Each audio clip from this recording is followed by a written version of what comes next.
एक यज्ञ है धर्म की, या भंडारा चलाया जाता है आने वाले बच्चों को सबको और भोजन कराया जाता है। एक यज्ञ है धर्म की, दूसरी यज्ञ है ध्यान परमात्मा की याद रहती है। यहाँ जब तक आप रहोगे, कोई चर्चा चला रहा है मालिक की, कोई बहन भाई अपना दुख बता रहा है कि मैं इतना दुखी था, मैं ऐसा सुखी हुआ, तो उससे आपको दृढ़ता आती है। यहाँ आपको बुलाने के कई कारण हैं।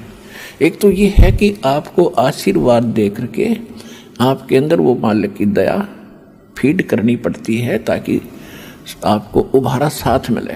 उसके साथ फिर आपसे क्रिया कराई जाती है, प्रणाम करते हो और फिर यहाँ एक दूसरे से चर्चा सुनते हो, तो उससे आपको बहुत शिक्षा मिलती है, दृढ़ता आती है। और फिर आप यहाँ डगमग नहीं हो पाते। कई भक्त तो ऐसे आते हैं, भक्त ने कह दिया चल वहाँ जाते ठीक होगा, तो कोई तो सही जगह कति खत्म हो लेता है ना कोई प्राणी, और सब जगह से जवाब मिल जाता है, तब हमारा भक्त उसको लेकर चलता है कि चलो वहाँ जाते ठीक हो जाएगा। तो वो व्यक्ति केवल ठीक होने के लिए ही आया है, उसने ज्ञान नहीं समझा, तो वो यहाँ आ गया, इस कारण से भी आ गया समझ लो। और यहाँ बैठेगा, एक दिन 2 दिन रुकेगा, सब भक्तों से सुनेगा, ओहो देख मेरा ऐसे तकलीफ थी, ऐसे ठीक हो गया, ऐसे उसको ऐसे थी, वो ऐसे ठीक हो गया। तो वो आया तो था इसलिए कि मैं एक बार झाड़ा लो आया हूँ, ठीक हो गया तो ठीक से ना फिर नहीं आऊँगा। तो हम वो भी यहाँ अंधेरा हटाते हैं, इसलिए यहाँ आपको बुलाते हैं। नहीं आपको यहाँ बुलाने में, आप तो आते हो और जाते हो, बड़ा बड़ा भोजन खाते हो, परमात्मा की जो है ना कथा सुनते हो।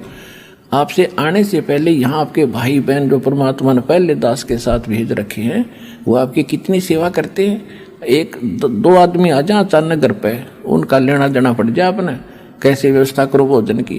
और यहाँ पता नहीं 10,000 आ जाए, 50,000 अचानक आ जाए, और सबका तैयार मिला खाना। तो ये आपके भाई बहन आपके लिए कितनी व्यवस्था कर रहे हैं, और कितना आपको सब पता कहने की जरूरत नहीं, कितने व्यक्तियों के अरेंजमेंट करने में कितना परिश्रम करना पड़ता है। ये किस लिए कि आप यहाँ आओ, सत्संग सुनो, बैठोगे, एक काल के कोल्लू में जुड़े तो संगजन हो गए, वहाँ तो आग लाग रही है, वहाँ कभी यहाँ कम से कम 1-2 दिन शांति तो मिलेगी आपने। वहाँ फिर यहाँ से जब परिपूर्ण होकर जाओगे भक्ति से, ज्ञान से, 5 यज्ञ के जो आप यो दूध सा पी कर जाओगे। अब जैसे आपको पता नहीं भाई गुरु जी कहें 4 बार आना पड़ेगा, चलो गुरु जी का आदेश है तो आवांगे, क्यों शिष्य तो वही होता जो गुरु वचन पर डट गए, कट गए, फंद 84 के। अब गुरु जी क्यों बुलाते हैं, हमें क्या शौक है तुम्हें बुलाने का, हमें पता है आप बालक हो, हाँ दास उस माँ के पद पर है।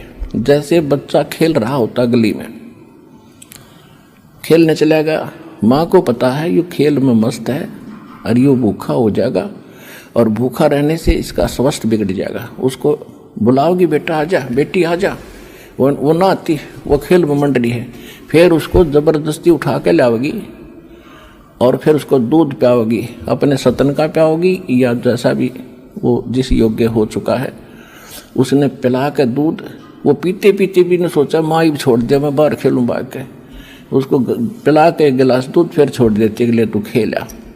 तो पुण्यात्माओं यहाँ आपको बुला कर ये सत भक्ति और ज्ञान और सत आशीर्वाद के दूध पिला के फिर छोड़ देते हैं, ले खेल आओ थोड़े दिन और तुम, और फिर आ जाना। तो कई भक्त तो यहाँ आए हुए भी ये चिंता करते हैं वहाँ पता नहीं क्या हो रहा होगा, बस सत्संग खत्म और मैं जल्दी चलूँगा। ठीक है, सत्संग सुन जाए, दूध पी जाए, फिर आ जाइए।